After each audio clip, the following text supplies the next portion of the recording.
Solarina, pertsona ezin hobea, eta guztiz atsegina.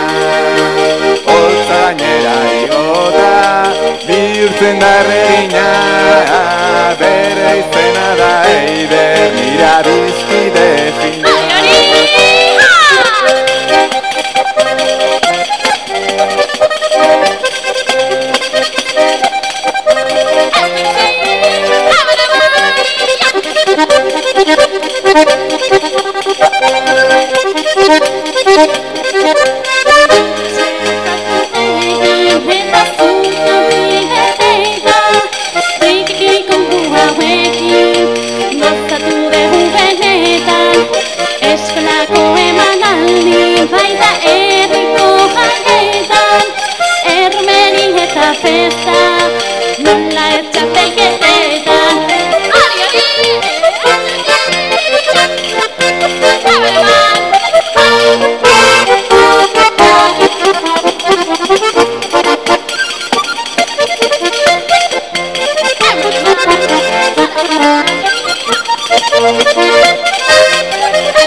Kanta berri batzuk sortu, ikasi eta prestatu, koplen errimak sortuta, kantatzen ere probatu, gustatu du bion lana, benda berri zen saiatu, gure helburua gainditu, zorrela nahi deu jarraitu.